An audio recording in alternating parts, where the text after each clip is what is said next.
ਸਲਾਮ ਅਲੈਕਮ ਜੀ। ਤੁਸੀਂ ਵੇਖ ਰਹੇ ਹੋ ਮੇਰਾ ਚੈਨਲ ਆਪ ਬੀਤੀ ਤੇ ਜੱਗ ਬੀਤੀ। ਤੁਹਾਡਾ ਬਹੁਤ ਸ਼ੁਕਰੀਆ, ਤੁਸੀਂ ਮੈਨੂੰ ਬੜਾ ਸਪੋਰਟ ਕਰ ਰਹੇ ਹੋ, ਬੜਾ ਪਿਆਰ ਕਰ ਰਹੇ ਹੋ। ਜਿੱਥੇ ਜਿੱਥੇ ਵੀ ਪੰਜਾਬੀ ਬੋਲੀ ਤੇ ਸਮਝੀ ਜਾਂਦੀ ਉਹਨਾਂ ਸਭ ਦਾ ਸ਼ੁਕਰੀਆ ਜੀ। ਮੈਂ ਬੜਾ ਮਸ਼ਕੂਰ ਹਾਂ ਤੁਹਾਡਾ। ਮੇਰੇ ਨਾਲ ਇੱਕ ਛੋਟਾ ਜਿਹਾ ਵਾਕਿਆ ਹੋਇਆ, ਮੈਂ ਤੁਹਾਡੇ ਨਾਲ ਉਹ ਥੋੜਾ ਜਿਹਾ ਚਾਹੁੰਦਾ ਕਿ ਤੁਸੀਂ ਵੀ ਸੁਣੋ। ਮੈਂ ਇੱਕ ਦੁਕਾਨ ਤੇ ਗਿਆ, ਸੌਦਾ ਲਿਆ, ਉਹਨੇ ਮੈਨੂੰ ਸ਼ਾਪਰ ਚ ਪਾ ਕੇ ਦੇ ਦਿੱਤਾ। ਸੌਦਾ ਇੰਝ ਦਾ ਸੀ ਕਿ ਮੈਂ ਉਹਨੂੰ ਜੇਬ ਚ ਵੀ ਪਾ ਸਕਦਾ ਹਾਂ। ਮੈਂ ਸ਼ਾਪਰ ਕੱਢਿਆ, ਬਾਹਰ ਰੱਖਿਆ, ਸੌਦਾ ਜੇਬ ਚ ਪਾਇਆ। ਮੈਂ ਕਿਹਾ ਯਾਰ ਸ਼ਾਪਰ ਰੱਖ ਲੈ।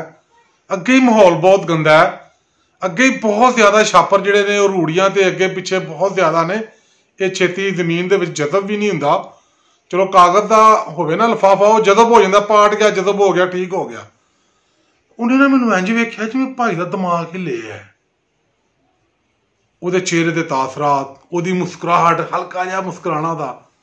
ਮੈਂ ਮਹਿਸੂਸ ਕੀਤਾ ਕਿ ਭਾਈ ਜਿਹੜਾ ਨਾ ਇਹ ਮੈਨੂੰ ਪਾਗਲ ਗਿਣ ਰਿਹਾ। ਚਲੋ ਐਡੇ ਅਕਲਮੰਦ ਤੇ ਖੈਰ ਸੀ ਹੈ ਨਹੀਂ।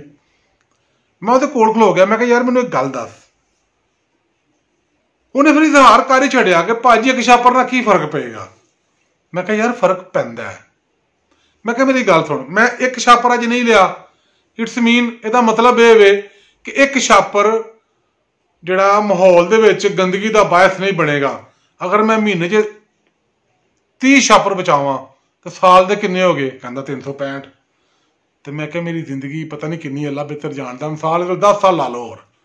ਮੈਂ ਦੁਕਾਨਦਾਰ ਨੂੰ ਆਖਿਆ ਕਿ ਸੋਚ ਕਿ ਜਿਹੜੀ ਮੇਰੀ ਰਹਿ ਗਈ ਜ਼ਿੰਦਗੀ ਉਹਦੇ ਵਿੱਚ ਜਿਹੜੇ ਸਾਲ ਮੈਂ ਜੀਣਾ ਹੈ ਤੇ ਕਿੰਨੇ ਛਾਪਰ ਐਸੇ ਹੋਣਗੇ ਜਿਹੜੇ ਮਾਹੌਲ ਦੇ ਗੰਦਗੀ ਦਾ ਬਾਇਸ ਨਹੀਂ ਬਣਨਗੇ।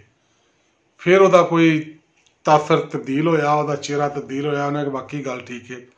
ਮੇਰਾ ਵੀਡੀਓ ਬਣਾਉਣ ਦਾ ਮਕਸਦ ਸਿਰਫ ਇੱਕ ਹੀ ਹੈ ਕਿ ਤੁਸੀਂ ਸਾਰੇ ਮੇਰੇ ਭਰਾ ਕੋਸ਼ਿਸ਼ ਕਰੋ ਛਾਪਰ ਜਾਂ ਇਹ ਤੋਂ ਮਿਲਦਾ ਜੁਲਦਾ ਜਿਹੜਾ ਮਟੀਰੀਅਲ ਹੈ ਉਹਨੂੰ ਘੱਟ ਤੋਂ ਘੱਟ ਇਸਤੇਮਾਲ ਕਰੋ ਤਾਂ ਕਿ ਸਾਡਾ ਮਾਹੌਲ ਸਾਫ਼ ਰਹੇ।